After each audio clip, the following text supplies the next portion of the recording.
NDTV के मध्य प्रदेश और Chhattisgarh channel में आपका स्वागत है। मैं हूं मनोरंजन भारती। आज चर्चा करेंगे खेल की। जी हां, भोपाल यानी हॉकी का गढ़ शहर ने अंतर्राष्ट्रीय स्तर के कितने ही खिलाड़ी दिए, लेकिन हॉकी के इसी गढ़ में कुछ ऐसा हुआ कि आप हैरान रह जाएंगे। कहा जा रहा है कि मेजर ध्यानचंद के नाम पर बना नया हॉकी स्टेडियम ही उल्टा बन गया। अब हम ये उल्टा स्टेडियम क्यों कह रहे हैं आपको ये भी बताएंगे, साथ में जो गड़बड़ी भी है उस पर खेल विभाग क्या कहता है ये भी सुनाएंगे। लेकिन कुल मिलाकर मामला दिलचस्प भी है और हैरान करने वाला भी, और इसी पर हम चर्चा करेंगे। पहले वो कहानी देखिए आप।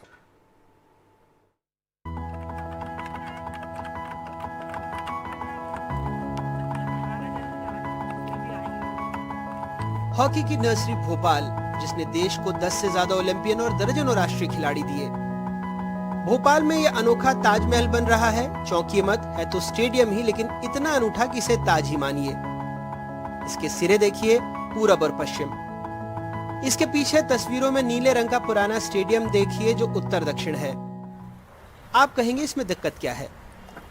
दरअसल पूरब पश्चिम होने से दिन और शाम को सूरज की सीधी रोशनी से खिलाड़ियों को दिक्कत आएगी, उन्हें चोट भी लग सकती है। पूरे दुनिया का FIH ने जो भी रूल बनाए वो कई लोगों की कई ज़माने की कमेटीज़, कई खिलाड़ियों का एक्सपीरियंस, उसके ऊपर कोई भी कानून बनाया जाता है। तो ये कानून है स्पोर्ट्स का कि हॉकी का मैदान, फुटबॉल का मैदान नॉर्थ साउथ होते हैं। उसकी वजह ये होती है कि हमारे ऊपर अगर गोलकीपर है, डिफेंडिंग टीम है, बॉल आ रही है ऊपर से, तो सूरज दिख गया उनकी आंख पे, तो वो दिखेगा ही नहीं, चोट लग जाएगी। हॉकी बॉल वैसे भी ख़तरनाक गेम है, चोट लग जाती है, उसमें सॉलिड बॉल होती है, सारी चीज़ें, तो ये डेंजरस है। और किसी का ये कहना कि ये ठीक नहीं, ये ठीक है और जो भी है, तो ये ठीक बात नहीं है बिल्कुल भी। हॉकी का मैदान नॉर्थ साउथ ही बनता है और पूरी दुनिया में ऐसे ही बने हुए हैं। मैंने तो कहीं नहीं देखा, इतनी पूरी दुनिया देखी, इतने सालों खेला हूँ हॉकी, मैंने कोई ऐसा मैदान नहीं देखा। खेल और युवा कल्याण विभाग पिछले 10 साल में पूरे राज्य में 17 हॉकी टर्फ बिछा चुका है, लेकिन अब उसका तर्क है कि ज्यादातर मैच फ्लड लाइट में होते हैं, इसलिए ऐसी दिक्कत नहीं आएगी। ऐसा नहीं है कि ये हम गलत डायरेक्शन में बना रहे हैं।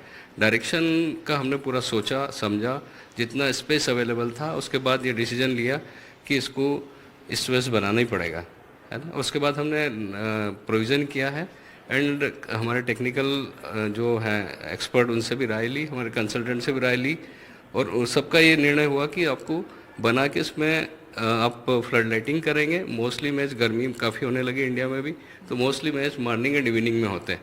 तो पूरी स्टडी की कि मॉर्निंग में और इवनिंग में मैच कैसे होंगे, और डे टाइम में तो सनलाइट ज़्यादा इफेक्ट करेगा नहीं, लेकिन फिर भी हर एंगल पे स्टडी किया, ये बात ध्यान में रखी गई है। इसका सर्टिफिकेशन FIH से होगा। कई पूर्व खिलाड़ी ये मानते हैं कि स्टेडियम में तकनीकी रूप से खामी होने से हो सकता है करोड़ों के स्टेडियम को हॉकी इंडिया मान्यता भी न दे। वैसे सरकारी समझदारी की इकलौती मिसाल नहीं है। 2 महीने पहले हमने बताया था कि कैसे हॉकी के जादूगर मेजर ध्यानचंद के नाम पर बना सिडनी का हॉकी स्टेडियम, जहां राज्य का तीसरा ब्लू हॉकी एस्ट्रोटर्फ बिछाया गया, करोड़ों खर्च हुए, लेकिन वहां भी खिलाड़ी घास और कीचड़ के मैदान में ही पसीना बहा रहे थे।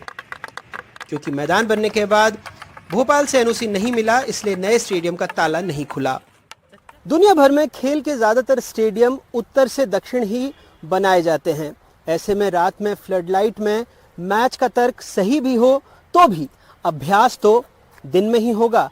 ऐसे में ये सरकारी समझदारी कहीं खिलाड़ियों पर भारी न पड़ जाए। भोपाल में अपनी सहयोगी अमृतांशी जोशी और कैमरा पर्सन रिजवान खान और अभिषेक के साथ अनुराग द्वारी, NDTV। तो इस पूरे मसले पर बात करने के लिए हमारे साथ अनुराग द्वारी तो हैं ही, जलालुद्दीन साहब भी हैं, पूर्व ओलंपियन हैं, अशोक कुमार भी हमारे साथ पूर्व ओलंपियन जो है हमारे साथ अभी थोड़ी देर में जुड़ेंगे। सबसे पहले अनुराग आपके पास आता हूं, जलालुद्दीन सर के पास भी आऊँगा। आपके हाथ में हॉकी स्टिक देख के बहुत अच्छा लगा मुझे, बहुत दिनों बाद आपने हॉकी स्टिक उठाई होगी। कुछ आप पहले अपने बारे में बताइए, आपका हॉकी प्रेम के बारे में, जो हम ये आज प्रोग्राम कर रहे हैं। बिल्कुल बाबा, मैं पहले सेंटर फॉरवर्ड ही खेलता था, लेकिन बाद में मैं गोलकीपर बन गया और 95 में मैंने नेशनल्स खेला हुआ है। तो हॉकी से एक बहुत पुराना रिश्ता है, इस वजह से भी आज भी देखने में बहुत अच्छा लगता है। और कई सारे खिलाड़ी, एड्रियन वगैरह, काफ़ी अच्छे मित्र भी रहे हैं जिस वक्त में हम लोग मुंबई में हुआ करते थे। और ज़्यादा ध्यान बाकी जो मीडिया है उसका क्रिकेट पर रहता था, लेकिन एनडीटीवी में हम लोग इत्तेफाकन कह लीजिए और सौभाग्य कह लीजिए कि बाकी खेलों को भी उतनी तवज्जो देते हैं जितनी क्रिकेट के। तो जी, मैं अचरज हुआ, क्योंकि सिर्फ हॉकी का स्टेडियम ही नहीं, दुनिया भर में ज्यादातर जो स्टेडियम होते हैं उनकी दिशा ऐसी होती ताकि खिलाड़ियों की आंख पर सीधी रोशनी ना पड़े। और खेल विभाग का बड़ा अजीब सा तर्क है कि ज्यादातर मैच तो फ्लड लाइट में होंगे। बिल्कुल ज्यादातर मैच फ्लड लाइट में होंगे, लेकिन जो हमारे बहुत ही विशिष्ट मेहमान है वो आपको बताएंगे कि प्रैक्टिस तो कम से कम दिन में करना पड़ेगा, और उस वक्त तो सूरज की रोशनी पड़ेगी। और न सिर्फ सूरज की रोशनी प्रैक्टिस करने के दौरान, बल्कि देखिए बात सिर्फ एक स्टेडियम की नहीं है, सिवनी भी हमने जो तस्वीरें दिखाई हैं बाबा, 3 महीने हो गए उस खबर को दिखाए हुए।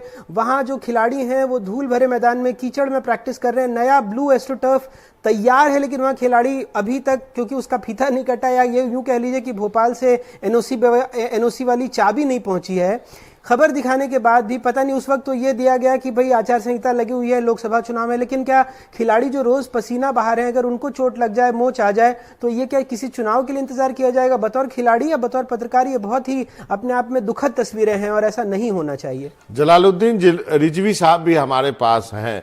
सर, अभी बहुत सारे लोगों को, और अशोक जी भी हमारे साथ जुड़ गए हैं। जलालुद्दीन सर, बहुत सारे लोगों को मालूम नहीं है कि उत्तर दक्षिण होना चाहिए। न्यूज रूम में भी मैंने बहुतों को पूछा तो सबने बोला अच्छा ऐसा है क्या, फुटबॉल के लिए भी ऐसा होता है? मैंने बोला हाँ जरूर होता है। बहुत लोगों को जानकारी नहीं है, तो मुझे लगता है अधिकारियों को भी जानकारी नहीं होगी। बिल्कुल, आप सही फरमा रहे हैं। लोगों को अंदाजा नहीं होता कि देखिए फुटबॉल मैदान भी नॉर्थ साउथ होते हैं और हॉकी मैदान भी, जिसमें जो फील्ड के गोल है, आप देखिए ना, क्रिकेट में भी उसको जब पिच बनती है वो भी ऐसी नॉर्थ साउथ बनाई जाती है कि सूरज ना पड़े रोशनी। आप यही नहीं, हॉकी फुटबॉल ही नहीं, क्रिकेट में भी जितनी पिचें होती हैं वो भी नॉर्थ साउथ होती हैं, क्योंकि सूरज की रोशनी ना पड़े आप तो खेलेंगे कैसे, बॉल कैसे नजर आएगी आपको? तो उसमें भी स्क्रीन लगते हैं। और तो हॉकी मैदान में तो, और इसमें सबसे ज्यादा खतरनाक बात है कि हॉकी इतना फास्ट गेम है, इतनी उसमें चोटें लगने के चांसेस हैं, फ्री स्टाइल खेल हो गया है, अब इतने रूल्स बदल गए हैं। पहले तो स्टिक कंधे से ऊपर नहीं जाती थी, अब तो आप टेनिस की तरह शॉट मार सकते हैं, ऊपर खेल सकते हैं, ऊपर से गोल में मार दें आप। तो अगर बॉल ही नजर नहीं आएगी तो चोट तो किसी की भी लग सकती है। इसलिए उसको नॉर्थ साउथ ही बनती है। पूरी दुनिया का एक बेसिक पहला रूल है हॉकी मैदान बनाने के लिए कि वो नॉर्थ साउथ होता है।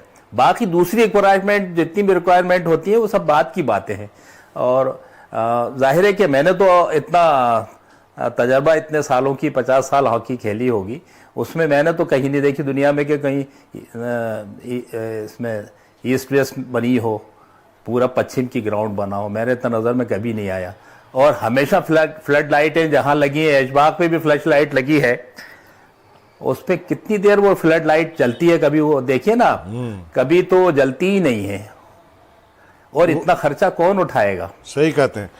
चाहे जब तो लाइटें जाती रहती हैं फ्लड लाइट में, तो जाहिर है कि मैदान तो बेसिक पहली चीज़ है। मैदान जहाँ बनता है उसके लिए पहली चीज़ है कि वो उत्तर दक्षिण होना चाहिए, और वो चीज़, पहली चीज़ ही उसको नकारा करती है। इसमें इतनी चोटें हैं, इतनी बॉल खतरनाक है, इतना फास्ट खेल हो गया है, पहले से ज़्यादा खतरनाक हो गया है।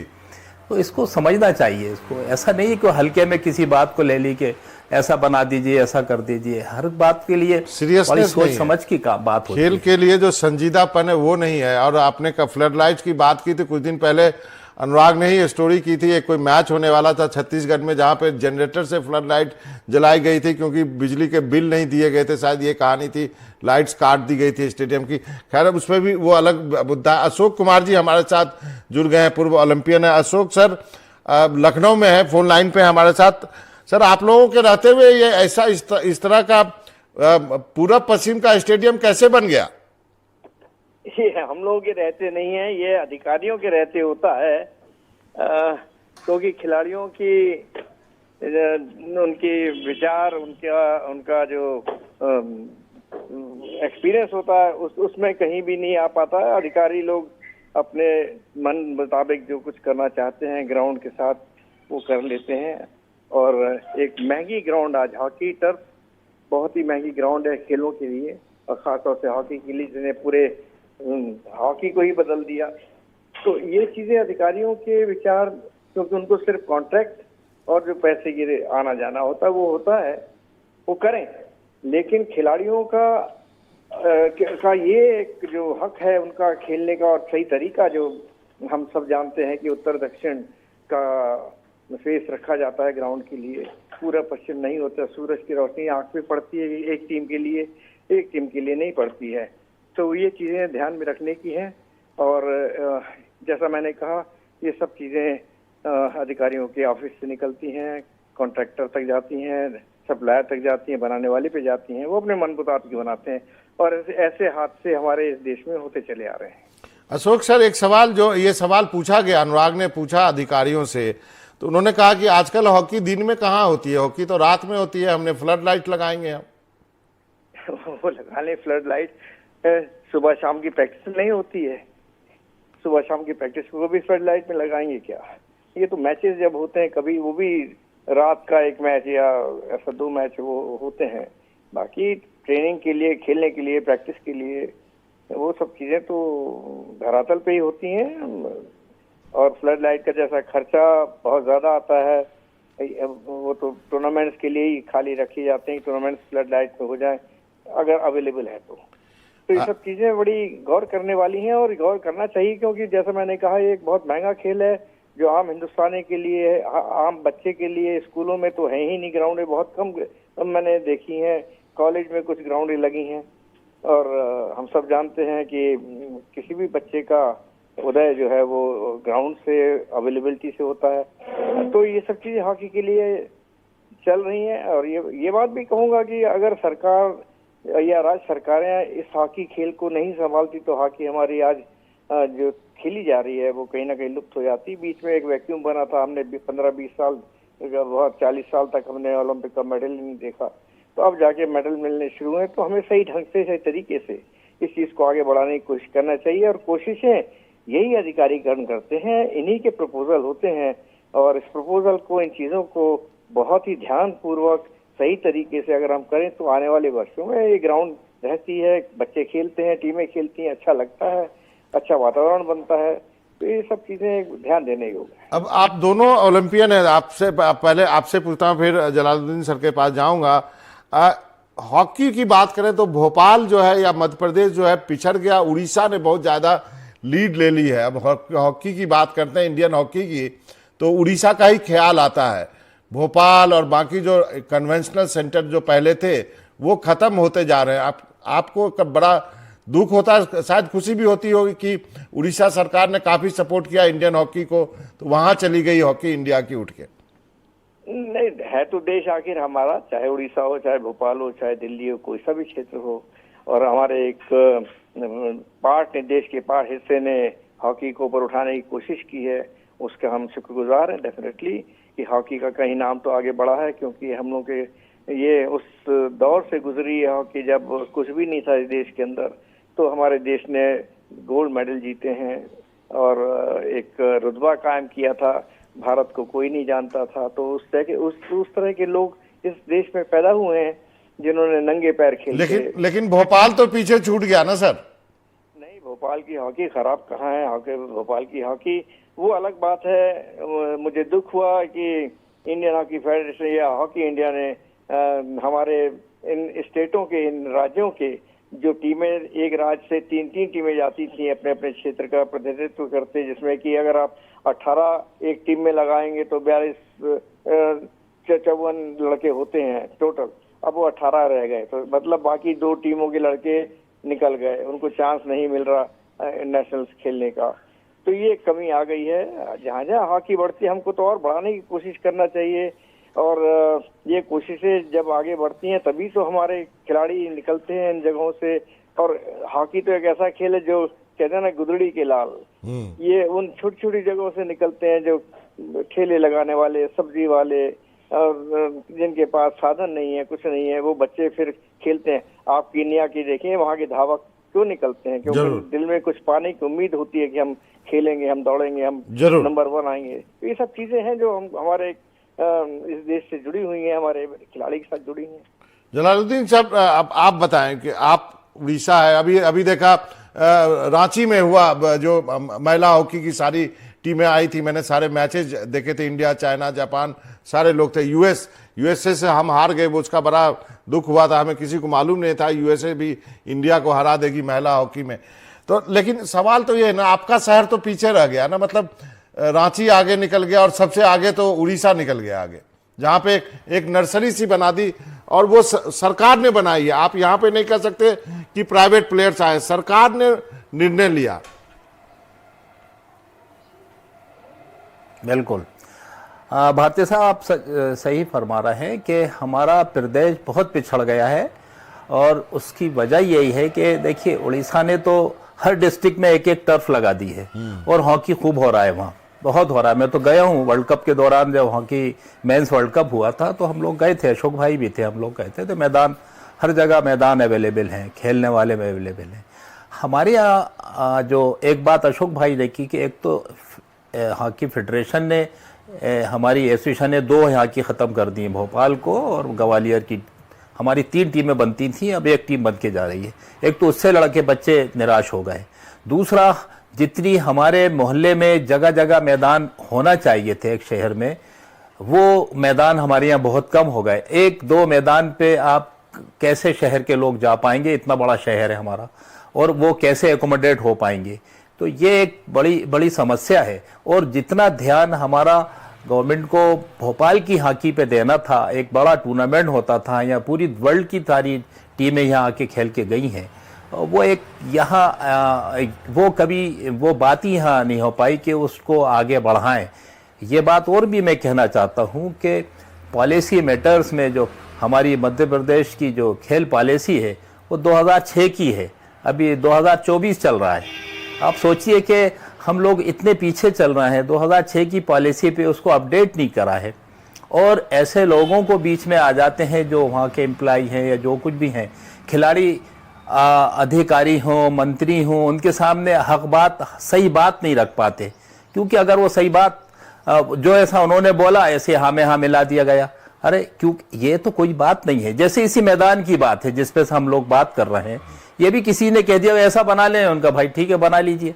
अब उसको ये नहीं मालूम कि ये मैदान से कितने बच्चों की, कितने लोग इससे इंजर्ड होंगे, कितनी चोटें लगेंगी, खेल का पूरा वही बदल दे रहे हैं आप, जो बेसिक चीज़ थी। तो ये टोटल मिला के अगर आप देखेंगे तो हर जगह ये जो प्रॉब्लम्स आ गई हैं कि किसी को रख लिया नाम के लिए और अपन उसको डिफेंस करना है। अभी खेल विभाग है, अब खेल विभाग को मानने में, गलती मानने में कितनी सी देर है, हाँ साहब गलती हो गई, अब फ्लड लाइट लगेगी और ये और वो। अरे फ्लड लाइट कितनी जगह वहाँ चल रही है जहाँ पर ऑलरेडी हैं लगी हुई, कभी जलती ही नहीं है फ्लड लाइटें, किसी ने नहीं देखी जलती हुई।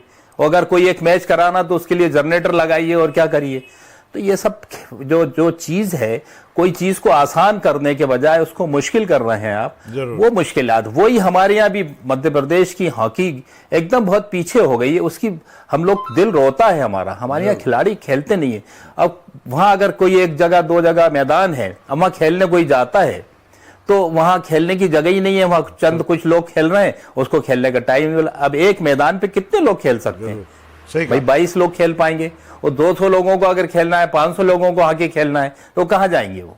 तो खेलना छोड़ देते हैं। आजकल सब पढ़ाई की तरफ जाते हैं, तो उनके पास टाइम भी नहीं है, इतना दूर, कोई बहुत दूर भी आसपास के लोग पहुंच सकते हैं मैदानों पर।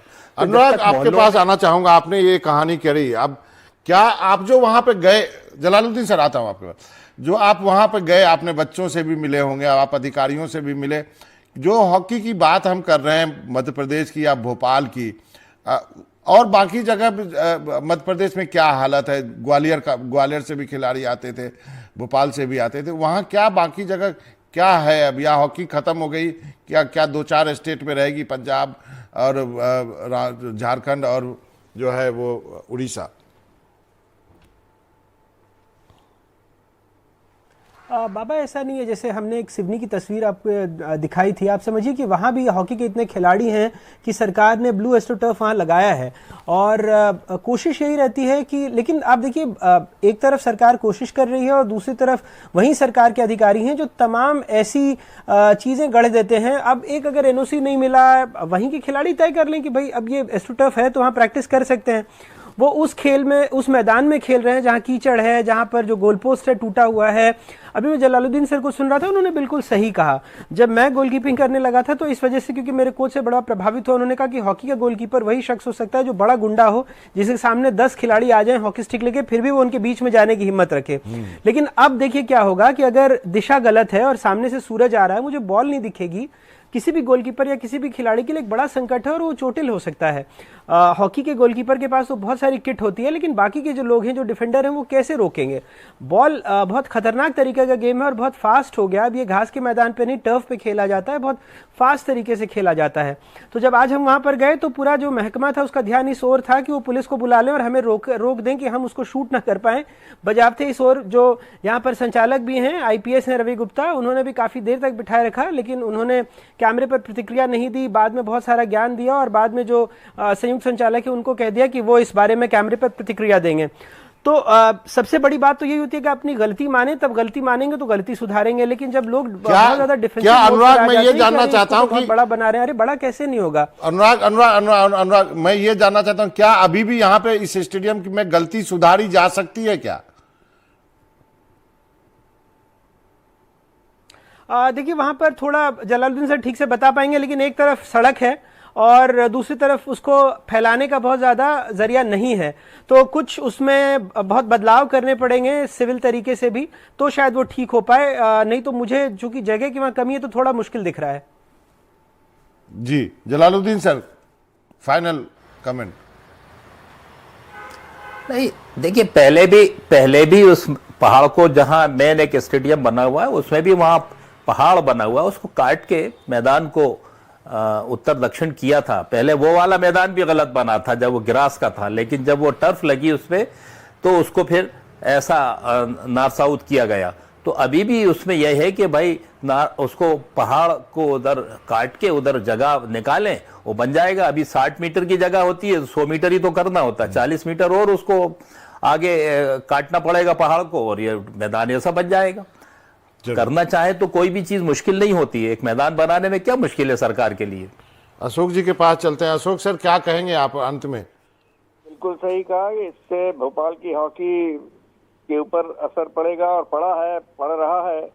और जिस तरह से ग्राउंड का स्ट्रक्चर खड़ा किया गया है, ये सबसे, क्योंकि ये वन टाइम ही होता है, एक बार ही इसको स्थापित किया जा सकता है। और जैसा जलाल भाई ने बताया कि एक पहाड़ का हिस्सा है, उसको काट के किया जा सकता था शुरू में, लेकिन किस वजह से नहीं किया, जो कि बिल्कुल से अब हम जो बात कर रहे हैं वो उस गलती के लिए बात कर रहे हैं जो उन लोगों ने की है जो ग्राउंड को बनाने में जिनका हाथ रहा है। तो इसको यही है कि आने वाले वक्त में, और अभी भी सरकार चाहे तो, जैसा है कि सरकार कुछ भी कर सकती है डेफिनेटली, सरकार की सहायता से सब कुछ होता है। और सरकार के महकमे में इस तरह के लोग जो नहीं, दूरंदेशी नहीं है, उनको ये सोचने की जरूरत है कि ऐसी गलती ना हो। ठीक है, लास्ट में अब अनुराग, आप, मैं तो आपसे यही कहूंगा कि इस तरह की कहानी करते रहिए, और आप नहीं उठा के दिखाएंगे लोगों को तो कौन दिखाएगा? एक लास्ट वर्ड, 30 सेकंड है मेरे पास। बिल्कुल बाबा, और आप भी देखते रहिए क्योंकि आप बहुत बारीकी से खेल देखते हैं। मुझे पता है कि रात भर जाग के आप हर तरह के स्पोर्ट्स को देखते हैं, तो जब आपके जैसे संपादक इन कहानियों को प्रोत्साहन देंगे तो हम भी इसको कर पाएंगे। बहुत बहुत शुक्रिया आपका। चलिए, आप तीनों का बहुत बहुत शुक्रिया। जलालुद्दीन रिजवी साहब आपका, अशोक जी आपका, अनुराग आपका। उम्मीद करते हैं कि शायद प्रशासन इस पर तवज्जो देगा और शायद कुछ सुधार होगा, जिससे कि ये जो स्टेडियम है वो जो है पूरा पश्चिम ना होकर नॉर्थ साउथ हो जाए, और जिससे कि खिलाड़ियों को चोट ना आए, क्योंकि दिन में भी वो खेलेंगे, सुबह भी प्रैक्टिस करेंगे, शाम में भी करेंगे। भले ही फ्लड लाइट लग जाए, फ्लड लाइट में कितने मैच होते हैं वो तो बात की बात है, लेकिन खिलाड़ियों को प्रैक्टिस करने के लिए सुबह शाम जरूरी है। और उम्मीद करते हैं कि सरकार इस पर कुछ तवज्जो देगी अनुराग की इस रिपोर्ट के बाद। आप सबका बहुत बहुत शुक्रिया। आज इस बुलेटिन में इतना ही, लेकिन कहीं जाइएगा नहीं। एनडीटीवी के मध्य प्रदेश और छत्तीसगढ़ चैनल पे खबरों का सिलसिला लगातार जारी है।